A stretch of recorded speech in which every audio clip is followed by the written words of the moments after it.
నమస్తే welcome to 9 TV Telangana news. Nizamabad జిల్లా బోధన పట్టణంలో కొమరం భీం క్లస్టర్ విజయ సంకల్ప యాత్రలో భారీ బహిరంగ సభ నిర్వహించడం జరిగింది।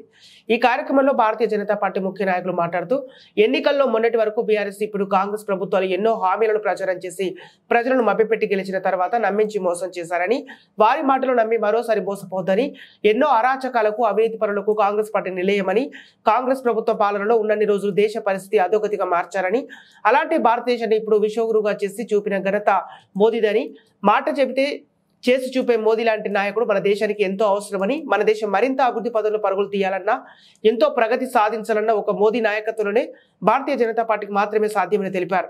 గత 10 సంవత్సరాల నుండి మోదీపై నమ్మకంతో భారతీయ జనతా పార్టీ గెలిపించారని, ఈ రాబోయే ఎన్నికల్లో కూడా భారతీయ జనతా పార్టీ అభ్యర్థులకు మాత్రమే ఓటు వేసి దాదాపు 400కు పైగా స్థానాలు గెలుపొందేలా చేయాలని కోరారు।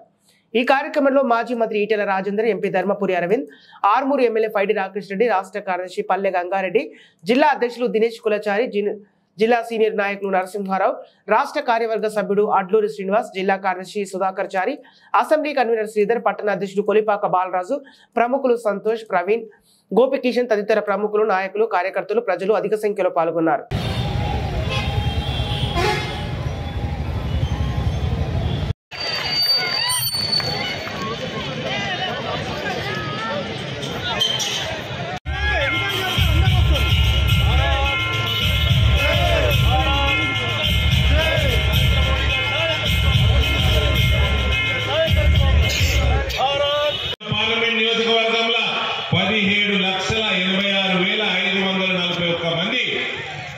దీంట్లో లబ్ధిదారులు ఉన్నారు।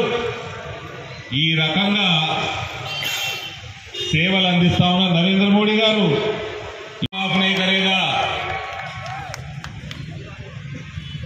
స్వర్గం పోవాలంటే దినేష్ కులాచారి పటేల్ గారికి, అట్లాగే ఆర్మూరు ఎమ్మెల్యే రాకేష్ రెడ్డి గారికి, అట్లాగే బోధన నియోజకవర్గ నాయకులకు, జిల్లా నాయకులకు అందరికీ పేరు పేరున హృదయపూర్వక ధన్యవాదాలు తెలియజేస్తూ ఇంతటితో ఈ కార్యక్రమం ముగిసిందని। ఎన్ని హామీలు ఇచ్చిందో ఆ హామీల గురించి ఇవాళ మీకు మర్చిపోయింది, మీరు మర్చిపోయిండ్రు। హామీలు ఇచ్చిన పార్టీ కూడా మర్చిపోవచ్చు, కానీ కొన్ని మాత్రం ఇప్పటికీ అయితేమో అని చెప్పి ఎదురు చూస్తారు। నేను ఈ వేదిక నుంచి కాంగ్రెస్ పార్టీ ప్రభుత్వాన్ని, రేవంత్ రెడ్డి ముఖ్యమంత్రిని నేను అడుగుతా ఉన్నా, మీరు ఆనాడు ఎన్నికల్లో ఏ ఊరికి పోయినా, ఏ సభలో మాట్లాడినా ఏం మాట్లాడింది మీరు?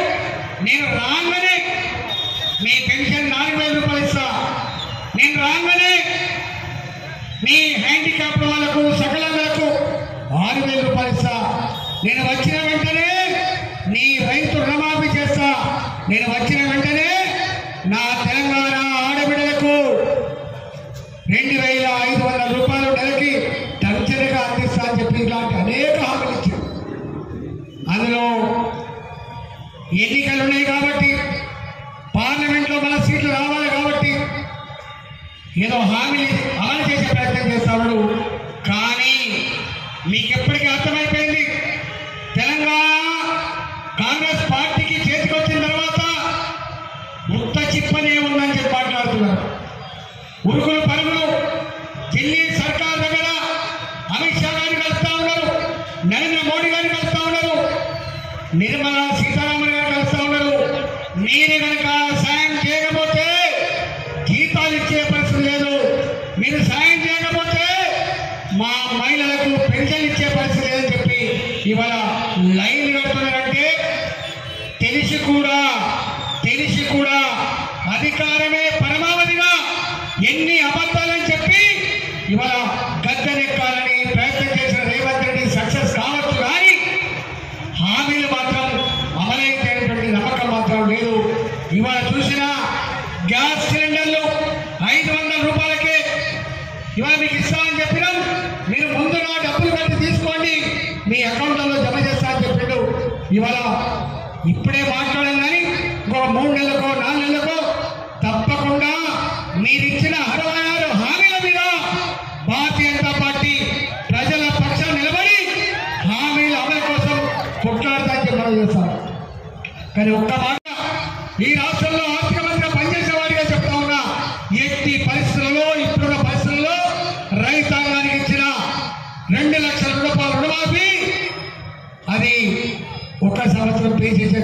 దమ్ము ఈ ప్రభుత్వాలు లేదు. ఒకవేళ కనుక రేవంత్ రెడ్డి ప్రభుత్వం 2,500 రూపాయలు కావచ్చు, 2 లక్షల రూపాయలు రుణమాఫీ కావచ్చు, ఇవాళ 3 లక్షల రూపాయలు రైతాంగానికి వడ్డీ రుణం కావచ్చు, 10 లక్షల రూపాయల వరకు మహిళలకి వడ్డీ లేకుండా రుణమిచ్చే విషయం కావచ్చు, ఇవి కనుక అమలు చేయగలిగితే నాలాంటి వాడిని రాజకీయాలతో తప్పకుండా చెప్పాలి. మొన్న ఆయన అంటాడు, నీకు దమ్ముందా వస్తావు అని చెప్పి.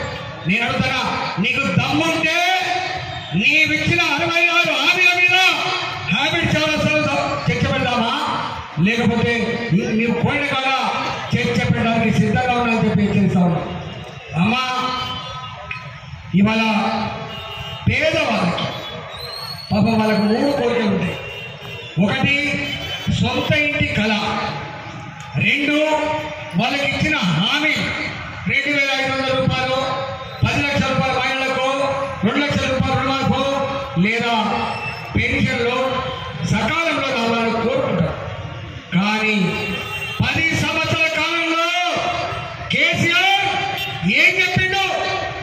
దేశంలో ఏ ముఖ్యమంత్రి, ఏ ప్రధానమంత్రి చేయలేటువంటి డబుల్ బెడ్రూమ్లు కట్టిస్తా అని చెప్పిన ముఖ్యమంత్రి కట్టించిందా? ఊళ్ళల్లో 5 లక్షలు 4,000 రూపాయలు కట్టిస్తా అని చెప్పిండు, పట్టణాల్లో 7,5 లక్షలు కట్టిస్తా అని చెప్పిండు, కానీ కట్టేయలేకపోయిండు.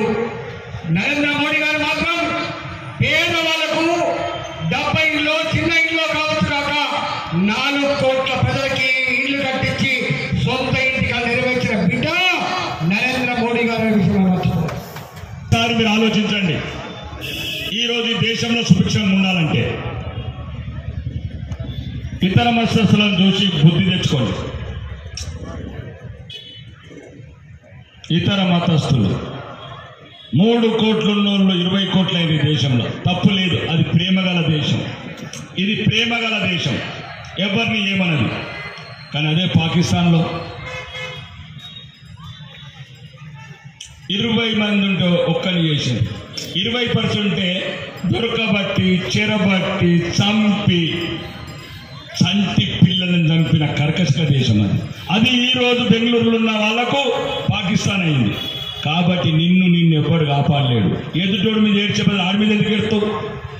అక్కడ 5 సార్లు నమాజ్ చేసి నేను అద్దనా, గుళ్ళకోంగ అద్దనా? దీనికి ఇంకొక పెద్ద మోసం.